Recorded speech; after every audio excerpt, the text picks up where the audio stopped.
Hello, good afternoon.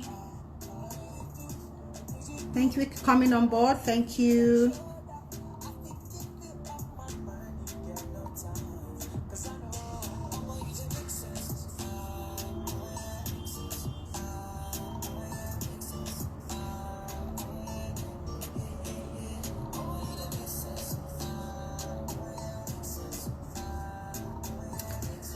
Good afternoon.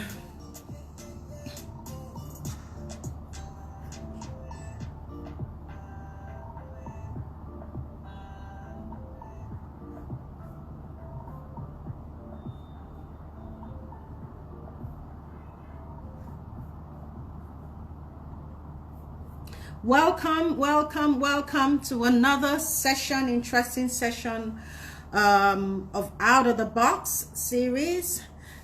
We have just finished our first session with it's Helen Paul. Dr. Helen Paul took our first quarter of the day, and we discussed issues that were bordering on the mindset of comedians and people who are in the industry, in the entertainment industry, how their perspective should be, the sort of things that they should harness, where they should harness, and what are the equipments, or how can they give themselves the reinforcement in this time and the season. There's so many things that she mentioned, and we will be sharing the highlights later on. This time is for Okey Bakassi. Jag Baba, thank you so much for coming.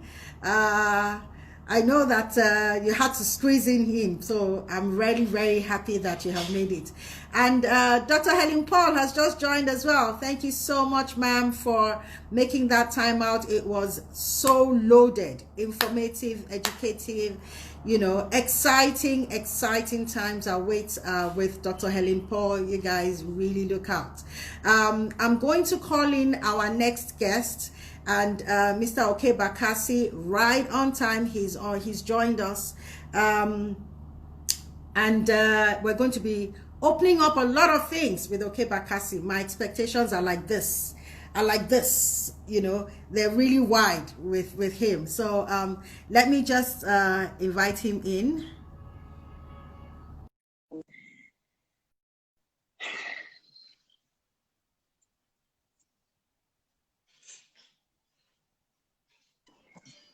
Hey!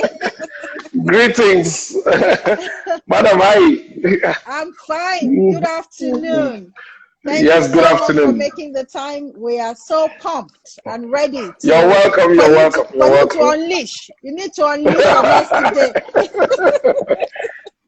I wish my husband was around to at least wave at you and say hello. And I'm sure he's going to join me.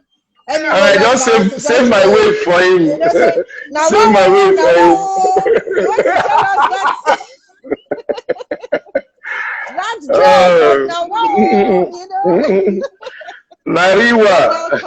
You're welcome, Mr. Okey Bakassi. Thank you so very much. Honor, and it's a pleasure, and it's a privilege to share this hour with you.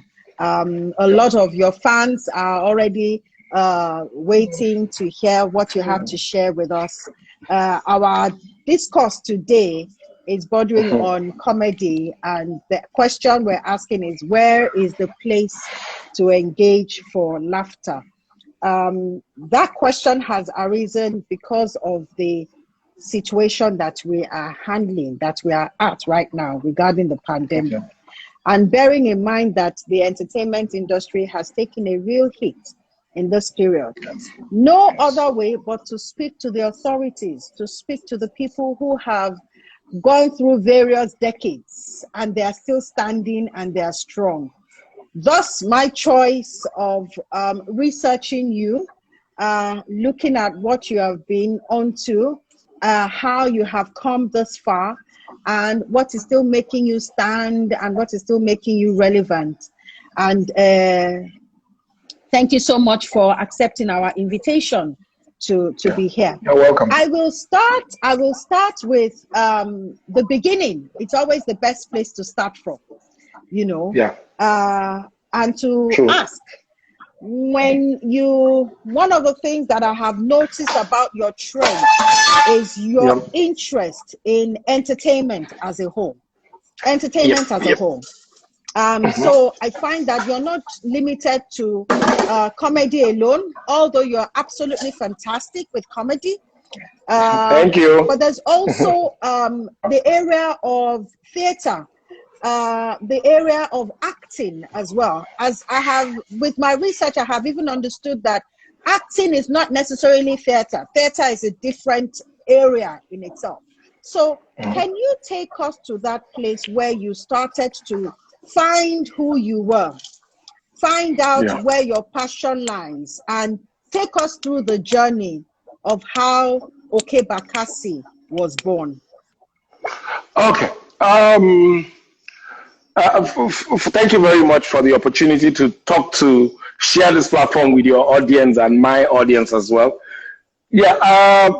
For me, I think the making of Okey Bakassi started with my interest in the creative arts. Okay, and it started way back in my university days. By the way, I studied agricultural engineering, and I'm sure most people know that already. Yeah, that's my area of study.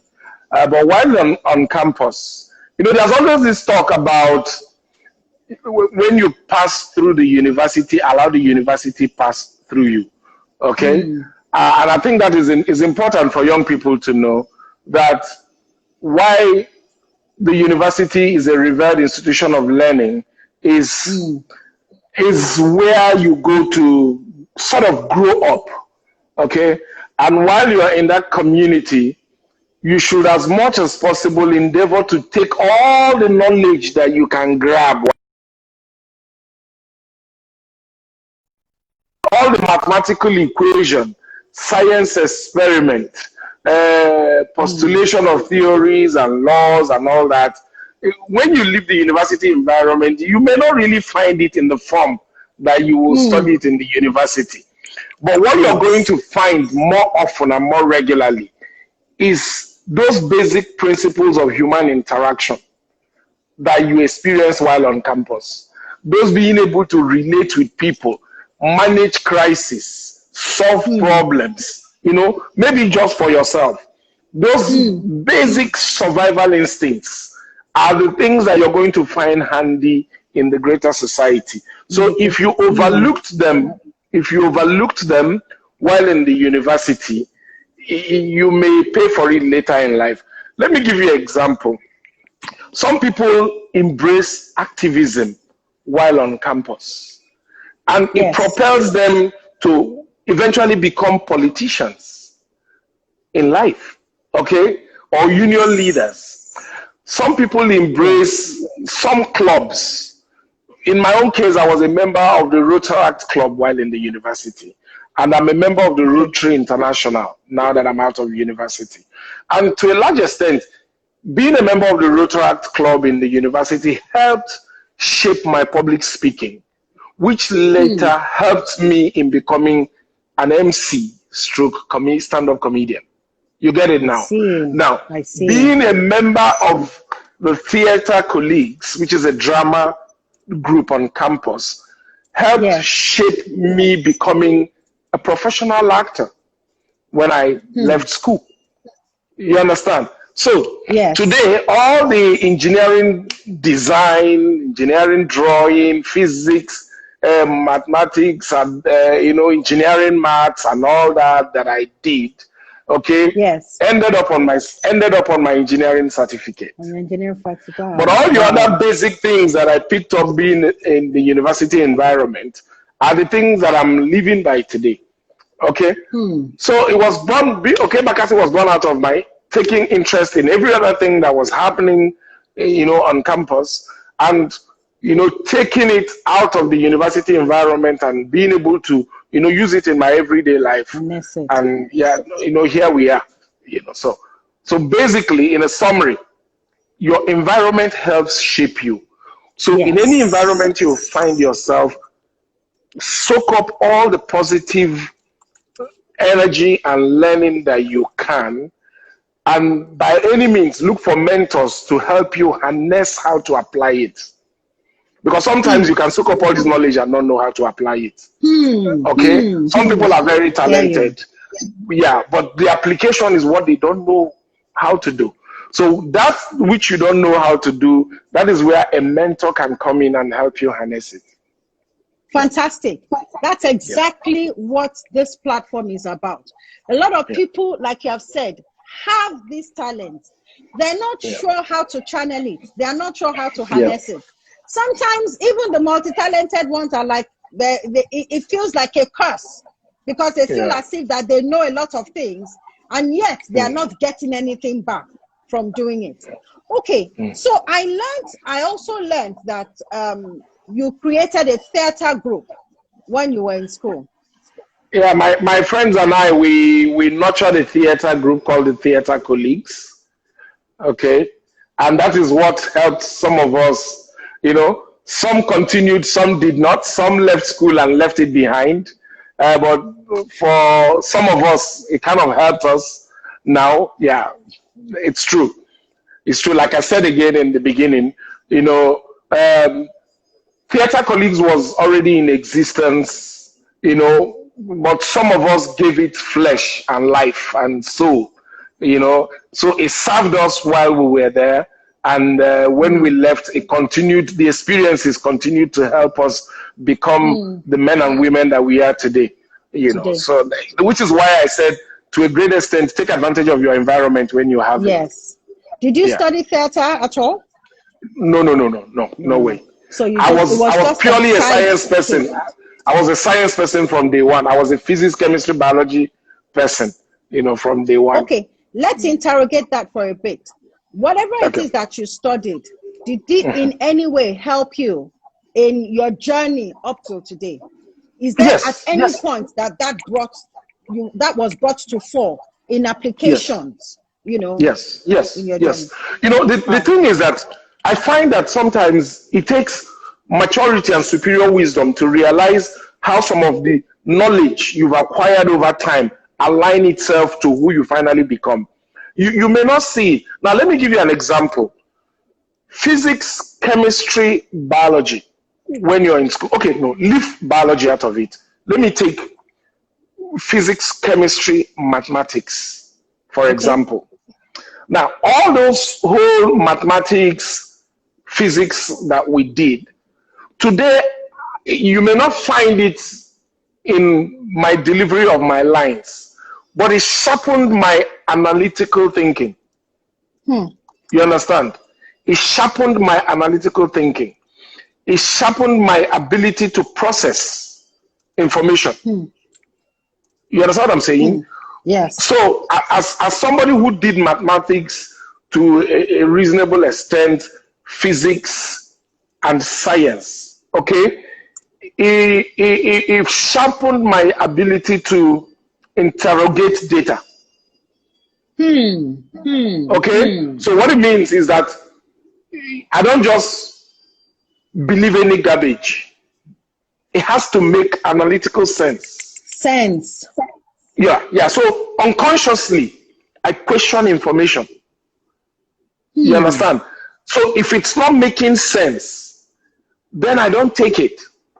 So while some people may be that gullible, whatever they see, they take it and they just run with it. If I see it, it has to just make sense.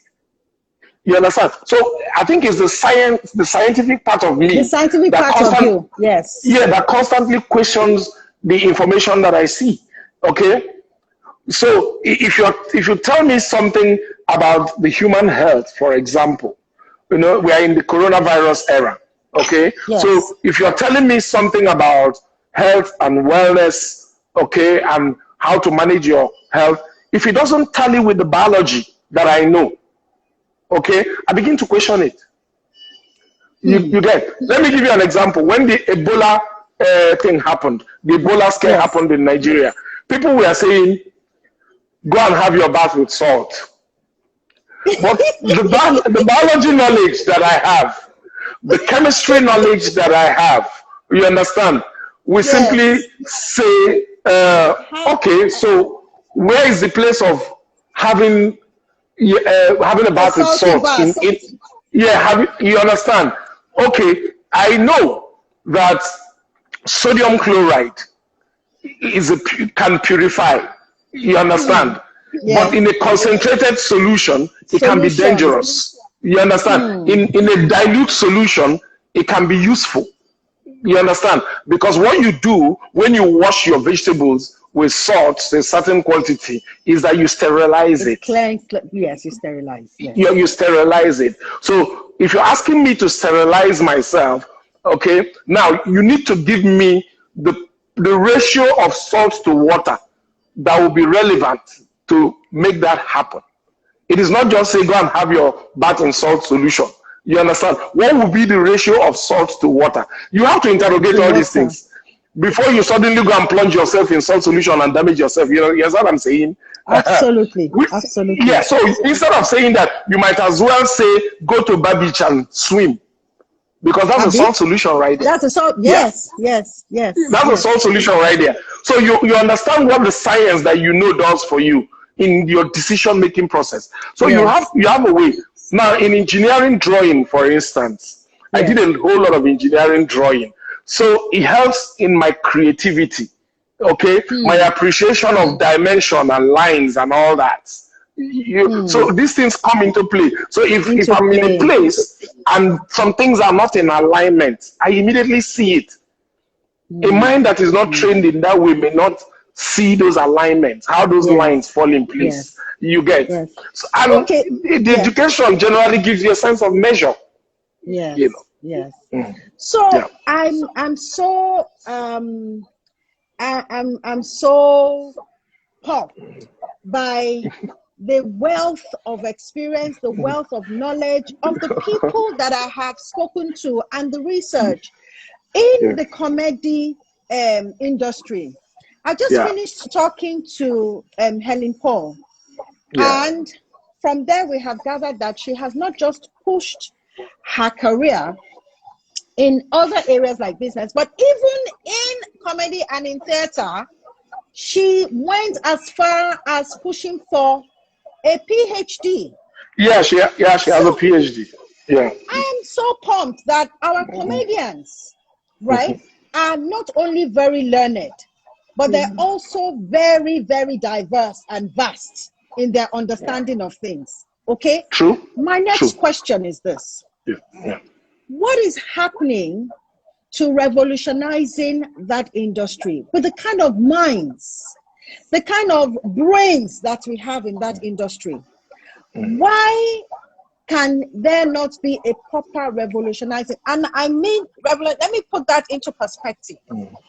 Is there any reason why the sort of proliferation that has entered into the music industry cannot enter into the industry for comedy? Do you see where I'm going with this? What is stunting that growth? What is making it stagnant? Okay, a whole lot of things. I doubt that this session will be enough for us, but I will try. I will try to go into, so that those who are listening to us, especially if we are lucky that some policymakers are listening, so that they understand. Now, despite the abundance of very educated people in the comedy business, one is cultural, okay?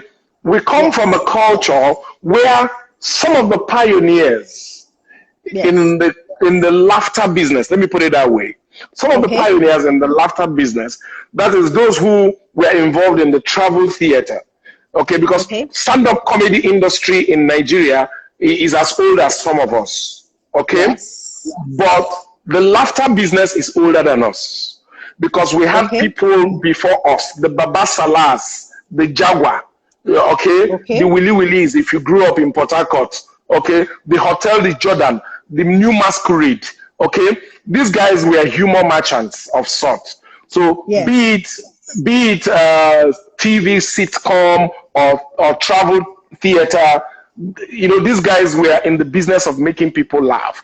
Okay, society saw a lot of them as clowns. Okay, maybe because the art form in that era was more of slapstick. Okay, so now there's this mindset that these guys were just clowning. And you know, when you think of a clown, you know, in your head, you don't give them the benefit of knowledge. You see them as jokers. Yes. So you can't imagine them beyond clowning. Okay? Sure. But when you lift the garb, when you lift the costume, you begin to see that some of these people may have education, that behind this facade, there's an educated person underneath. Okay? Now, fast forward to when we moved into a full-blown stand-up comedy business. So now you're getting to meet the person one-on-one without the theater, without the costume, without the razzmatazz of, you know, stage and all that. So it's just one man, microphone, and an audience. It gives the audience the ability to make a more spontaneous assessment of this individual based on what he's saying. Okay? Now, depending on the event, because what happens is that some of us, when we do live concerts, we are a different person from when we do corporate events. Like if you see my materials for all the live concerts, you're going to probably conclude that Okey Bakassi is like this, like that, like that. But when you now go and see my corporate events, if you ever see the show reel of my corporate events, you begin to understand that, wow, this guy is so versatile that he's able to shape his performance to suit any specific audience. You will now begin to see the depth of knowledge. Now, a lot of people don't see us the way we see ourselves. It's understandable because they get carried away by the humor that we create. Okay, they don't see these other aspects of us until they witness other platforms where we have performed. Now, so what has happened is that those who throw money into our sector overlook us. They put it in music, they put it in acting, they put it in other art forms. But most times music, it's just like sports. Nigeria pays more attention to footballers than other sports. Okay? So when you come to show business, okay, sponsors pay more attention to music than other art forms. You understand? Mind you, you have the musicians, you have instrumentalists, you have dancers, you have comedians, you have actors. You know, all these are creative artists. But in Nigeria, we pay more attention to musicians. Brands want to endorse more of musicians because in their thinking, music has no boundary. Okay, music has no borders. Okay, and the musicians have been able to build this large cult following that it becomes a no-brainer that a brand will say, come on, this artist has 2 million followers. That is where I want to go. Okay, compared to the comedian. So what has happened now is that we in the comedy industry have had to reposition and rebrand ourselves so that you have to notice. Okay? Because now waiting you call your dog, now me go answer. Benny. You understand? Yeah, what you call your dog, now you go answer. So we are now in our own ways. We are now beginning to say, come, here we are. We can do more than this. We can actually be a better brand ambassador than some of these musicians that you're giving so much money. But you need to put your faith in us. Okay? I take it to another level. The banks will not give you facility because in their head you don't have collateral. Okay? But what they don't realize is that as a comedian that's educated and versatile, okay, your worth is way beyond what they are even offering you. But the thing is that we find ourselves in a situation now where it is on us, the individual, to market, position, brand yourself to the point where it becomes difficult to be overlooked. So that is what has affected us. That is why you see some of us who have ventured into a whole lot of other things to reposition our brand. We have more respect than our colleagues who are still struggling to make a mark. Because in our cultural sense, we are still seeing them as jokers. You know, once you say comedian, the first thing that comes to anybody's mind is a joker. Okay? But it takes a discerning man to lift the gap and see that beneath this joker is somebody who is very educated and very what you're saying is that you are saddled with the branding of your personality. Everything of your personality. You bear all the cost of it. Everything. Okay. Why? Okay, so with music, is it because music has music does not have to be interpreted to anybody? You just feel you just feel the rhythm. You just go and it appears as it interprets to you. Now let me tell you why music has advantage. I tell people that the hardest art form to me is stand-up comedy. Is the hardest. Okay. You know the reason is you, the microphone, and the audience. Okay. Yes. Now, to put up a 5 minutes performance, mind you, the time duration of your average music is about 3 to 5 minutes. Okay. Okay, it's about 3 to 5 minutes, and for a comedian, 3 to 5 minutes is not even enough time for us to make impact on stage. To make impact. For what we have to give, just standing spontaneously in front of an audience, we need more than 5 minutes. You understand? Not like we can't do much. We can do a whole lot even in 3 minutes. But I'm just saying that the duration it takes you to listen to any musical artist in Nigeria that is currently very popular, one track is about 3 to 5 minutes. Yeah. Okay. Yeah. And in that 3 to 5 minutes is a whole lot of talent coming together to make it happen.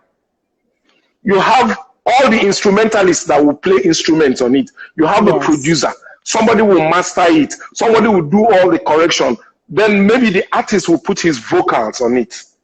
So at the end of the day, you have all these people working to achieve that 3 minutes to 5 minutes of content. You understand? Okay. Yes. But the comedian has to do it alone, by himself, and still wow the same audience in that same time duration, all by himself, and immediately in your face. There's no room for correction. There's no room for sing them again. There's no room for synthesizing the voice. There's no room for change that beat. I don't like it. Give me another beat. Yes. If he has a bad day, he has a bad day. And it's immediately, judgment is instant. You understand? So it tells you the kind of effort that we put into what we do. That people need to recognize that it takes a genius to do what we do. But that has to be bankable. That has to be packaged such that it is bankable. It is taken as a property to the bank, right? People understand what intellectual property is, and they understand the substance that is behind intellectual property. So why can't you have that packaged together? There's no event whatsoever that you want to do. Even online, we're looking at opportunities of having a face, an MC, or a compare, or a comedian come and whet people's appetite before the real show comes in. Even online, that can be done. So help me understand, why can't we have the banks holding on to that as collateral to say, you're going to draw people, you're going to draw numbers, that those numbers can be interpreted and that can be converted to data and value at the end of the day. Now let me tell you how unfair the world has been to comedians. Okay, you hire a comedian to MC your event. Your event will last for about 4 hours. Yes. So he is there from beginning of the event to the end. Okay? Yes. Supplying intermittent humor and coordinating the event in such a way that is a success. That same bill, a musician will be performing. Okay? On that program, he will probably be performing for like 30 minutes of that 4-hour duration of the event. For that 30 minutes that he will be on stage, he will probably walk away on the average, if he's an A-list musician, with 5 million. Okay, just giving you an example. He will take 5 million to do 30 minutes. In that 30 minutes, he's probably going to do 4 of his tracks. Okay, those 4 of his tracks are already music you know, you have played, you have bought, you play it on radio, it's on TV, you have heard it. Just that you are now seeing the artist perform it by himself. Yes. Okay, so he's going to walk away with 5 million. The comedian is going to be on stage, be there for 4 hours, even sometimes being spontaneous and creating content on his feet. Yes. And you will struggle to give him 1 million. You will struggle to give him 1 million. So most times the musicians will come, they won't even sing, they will mime their own song. The DJ will play, they will mime it and walk away with their 5 million and go home, and the comedian is long after, is still another 1 hour there after that time. You understand? Yes. Now, in the minds of the people, they are thinking, okay, this one came with band and all these people.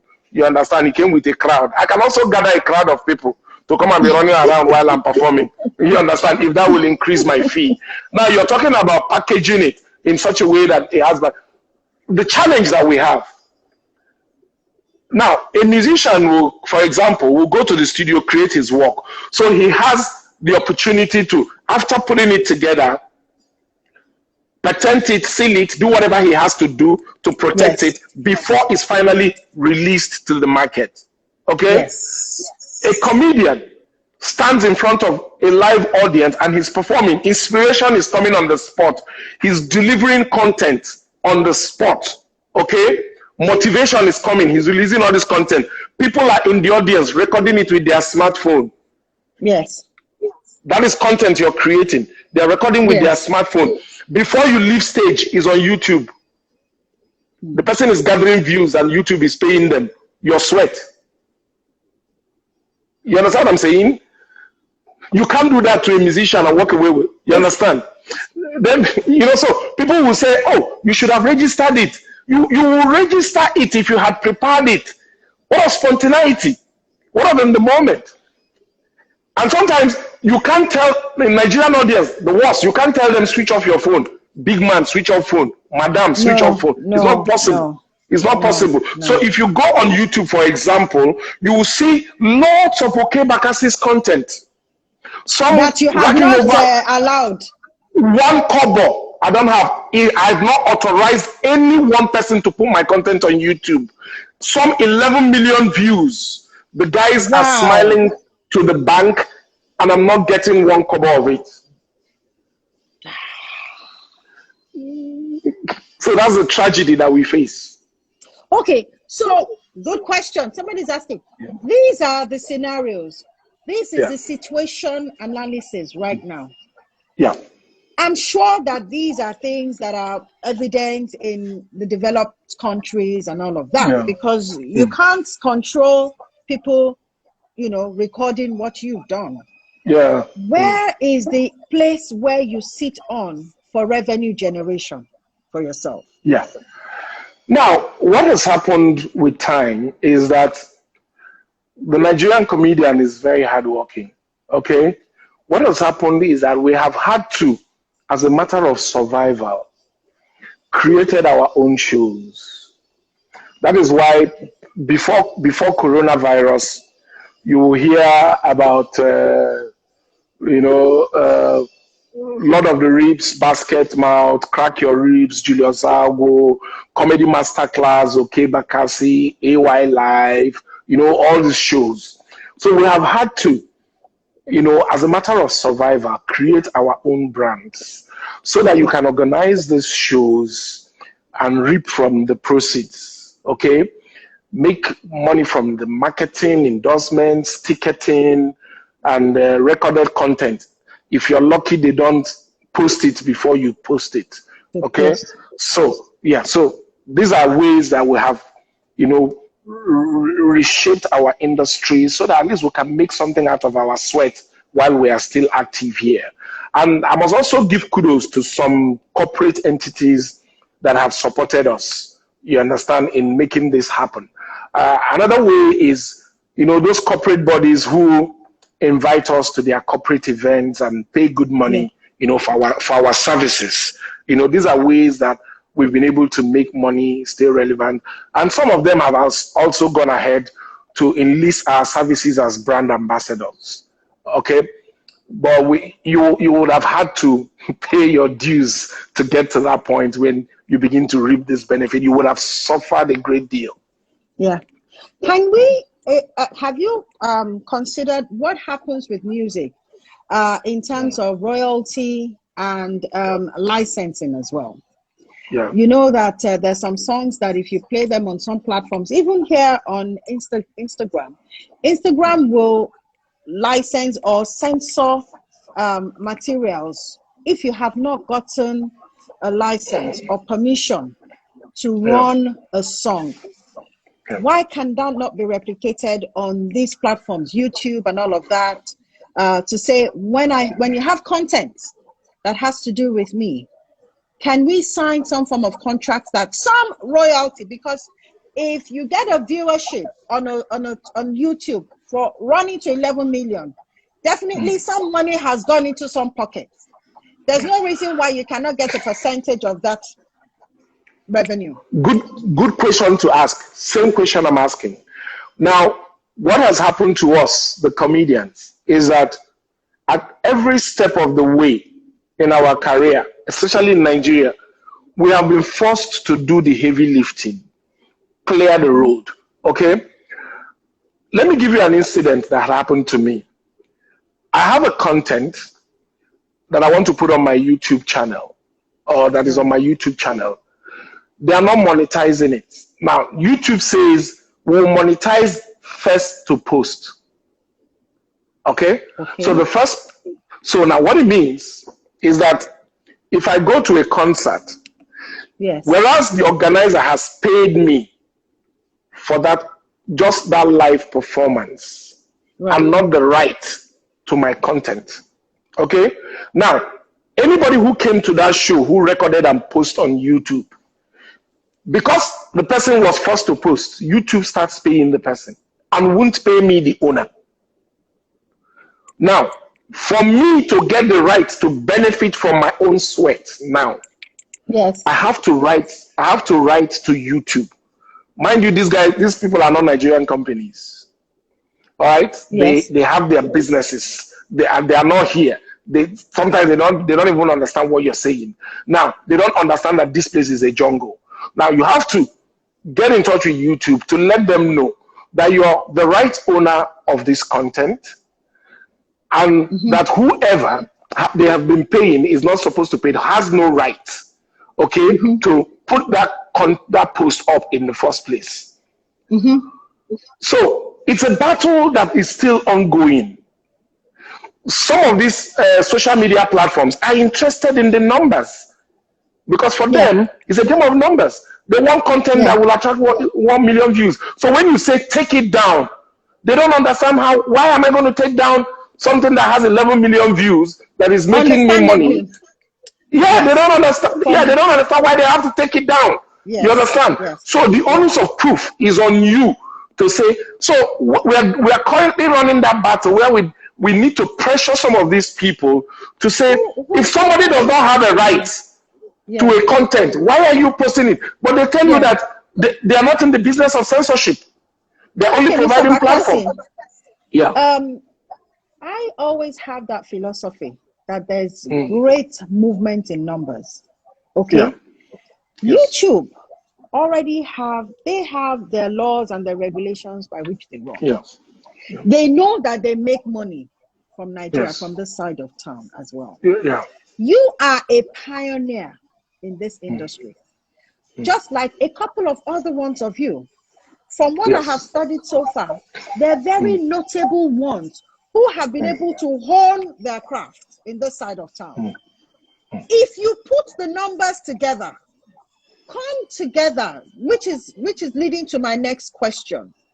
Is there any platform or any space that you have come together in collaboration so that you can either unionize or you can either develop some form of voice, one voice, so that you can put a stamp to things like this. Yeah, Because ultimately, yes. he helps you not only for visibility, but it also helps you for commercial purposes as well. Yes. Yeah, good point. I must tell you that in my 27 years of being in the entertainment industry in Nigeria, okay, I've been at the forefront of championing unionism and coming together. I'm a member board of trustees of the Actors Guild by virtue of being one of those who set up the guild, and brought it to fruition.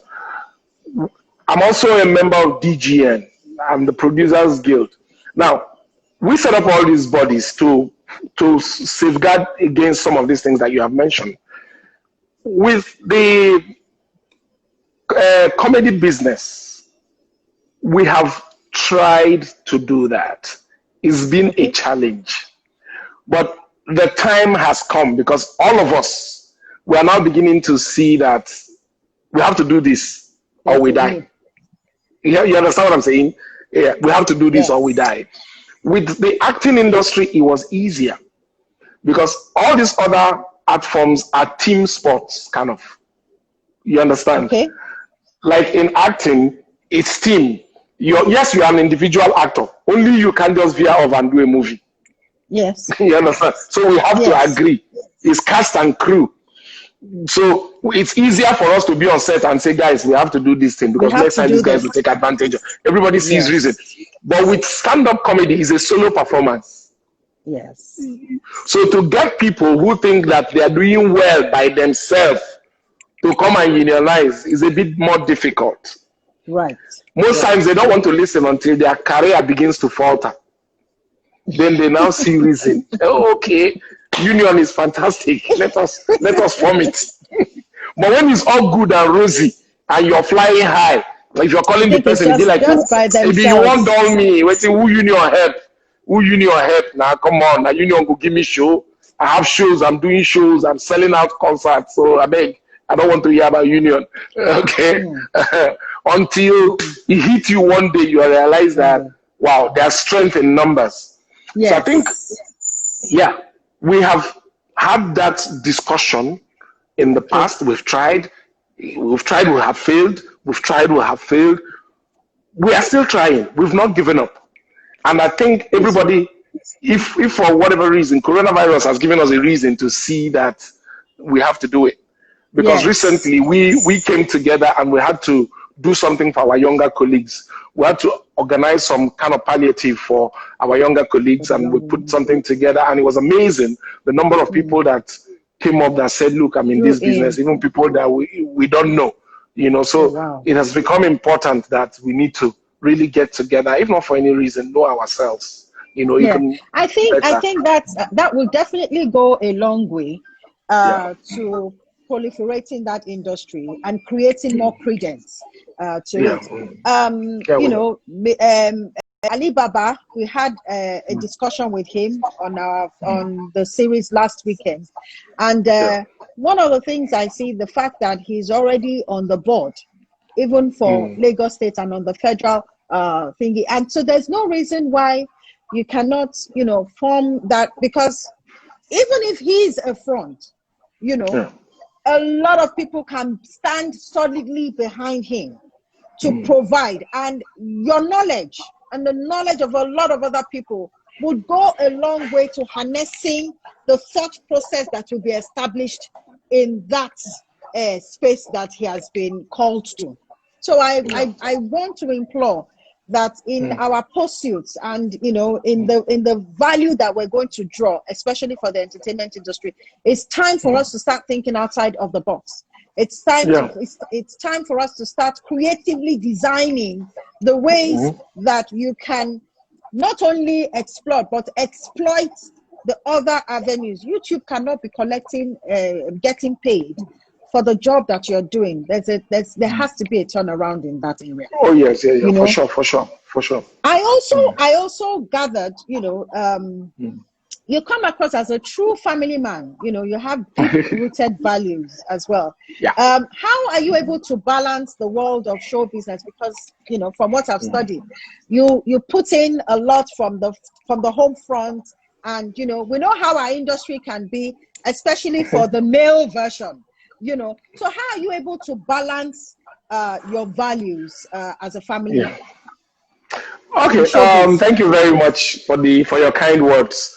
The thing is, I think the love and regard for family, first and foremost, is a personal thing.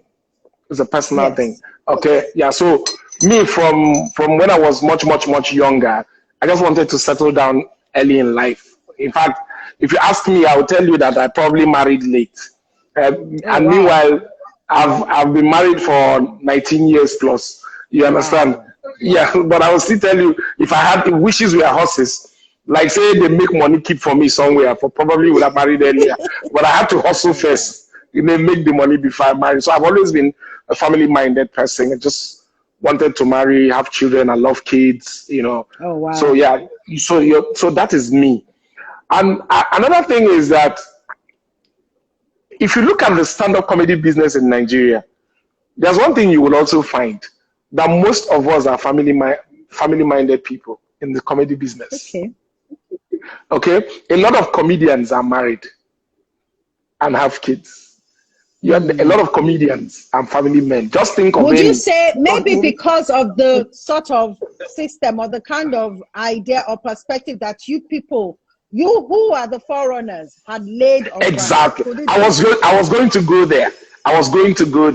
If I think it's one thing probably we unconsciously did right for our younger colleagues. So they came into the industry, they met us married, focused, and still doing our business. And it became like a model. Okay? Because because we are some sort of mentors. You understand? And these younger people see us that our marriage has not affected our craft. Our being fathers have not affected our fan base or our craft. And naturally they align. You understand? And when they align, they also find it's working for them. You understand? So I think in some ways we must give ourselves a little credit for mentoring the next generation of people who are focused. You know, it doesn't have to be perfect, but you see the willingness to make it happen. You know, so it's there. And I think that's one thing we've done right for ourselves and the generation after us. You know, because family, at the end of the day, even coronavirus has shown us that family is all you've got. Family is all you've got. At the end of the day, family is everything. You know, so yeah. Absolutely. You spent 25 years in business, Mr. Bakassi. 27 this year. 27? Well done. Congratulations. What are the highlights of your achievements? Fortunately, to God be the glory there. Fortunately, to God be the glory, there have been lots of milestones. You know, from the young boy from Imo State who finished education in Rivers State and came to Lagos State to do youth service. You know, there has been lots of milestones. First milestone was making a breakthrough in 1993 when Zebejiro gave me a platform to be part of Fortunes on NTA network. All right. Another milestone was being a comedian on NTA Laugh Line network. You know, that was way back. So it was syndicated all over. Yes. What you mean. In fact, immediately after the 7 a.m. news on NTA 2 channel, NTA 5 channel, NTA 25 or 52, I don't know as it's called. NTA 25, yes. NTA 25. Channel, you know, NTA network then. 5. Yes, so I used to do this lifeline on the morning bells. You know, those days, you know, it was called Laugh Line on NTA. To, you know, prior to then was Victoria Bay, NTA 10. You understand? You know, so to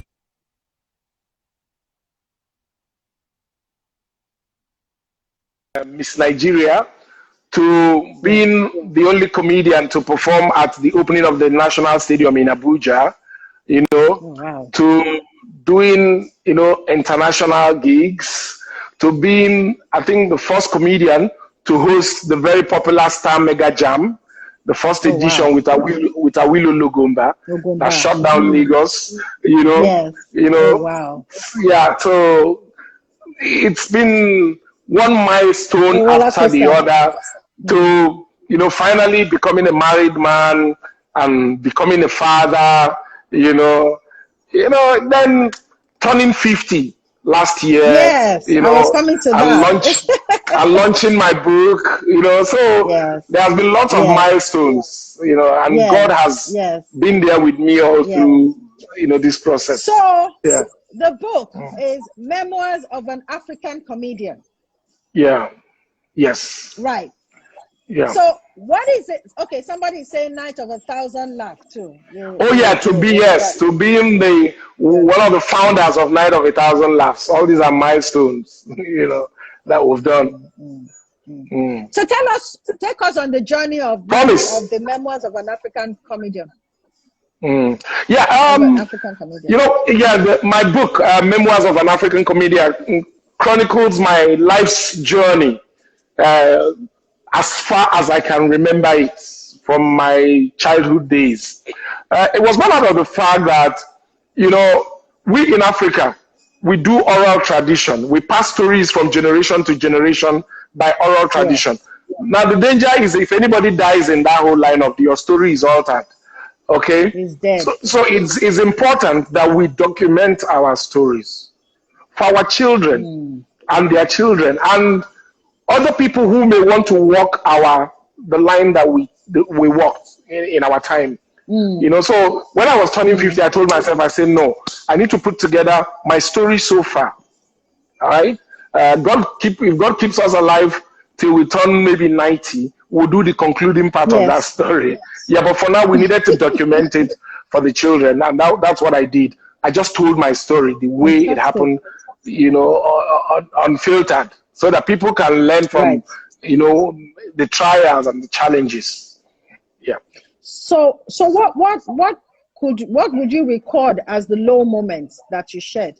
I mean, give us a little bit of an insight into what is in that book, so that at least you can tease us to going to get that book. Promise. The low moments.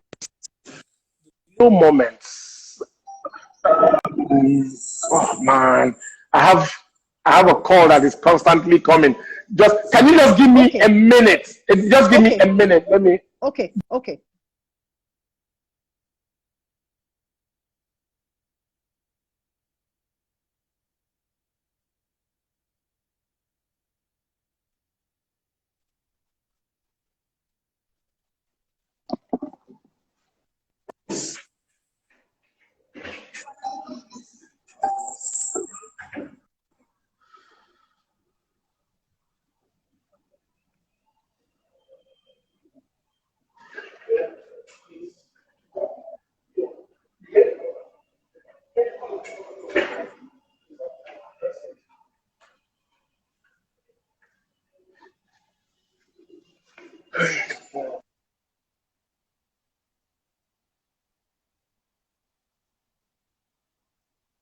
Okay, that's Sorry, fine. I had to go.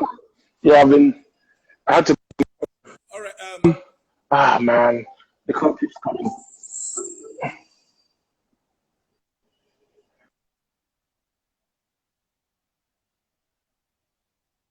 In touch. Yeah, you won't call him. Oh man, sorry. I need to do this quickly and attend to other things. Okay. So your question again. Yeah, your question again about the book, because people are already asking as to how they can get the book. So give us a little bit of snippets. Oh yeah. You were talking about. It's one of the low moments in this journey is when I first came to Lagos, because it was the first time of my life to come to this part of the world. Yeah. Fortunately for me, I've been in the whole 36 states of Nigeria plus Abuja. I've gone to all in my career. Yes, I've been to all the states in Nigeria. Okay, yes. But prior to coming to Lagos, I had not gone anywhere near the West. Okay, my early childhood was in the northern Nigeria, then Borno State. Okay, from Borno State to the east, from the east to the Niger Delta area, River State, where I went to finish my secondary education and university. Then I came to the west to serve. I didn't have a place to stay here. So after my orientation at the Yanekbaja NYSC camp, I had no home to go to. Like, I had no place to live. And that period in my life, I came close to sleeping at that bus stop around Amuodofi, because that night it was terrible. I had exhausted all options and nothing was happening. You understand? Wow. And it was last minute when that night when I was, I said to the last person that I went to beg to stay with, I said, okay, you know what? Since I can't find accommodation here, let me just leave my bag here for safety. I'll just take wrapper and find somewhere to sleep. And I had left their house and was heading towards, there are these, makeshift shops that women use to sell wares in the afternoon, that when they close, they just lean the table over, Yeah. It has like shade on top of it to cover the table in the afternoon to shield them from the sun. So I had gone to put together a couple of them to form like small shelter where I would pass the night, Then the guy sent the brother to come call me, and I came back. He said, no, we're not going to let you sleep there. Okay. So you're going to stay in the house with us. And I've spoken with my mom, and I was really, really, really grateful because that was close. That was my only option that night. I had gone everywhere to find a place to sleep and there was none, So those guys saved me that night. That was how I started living with them, It would have been terrible. And, I was a young graduate, think about 23 years old or thereabouts then, Yes. But I wasn't scared. But I'm a son of a soldier. I grew up in the barracks. I'm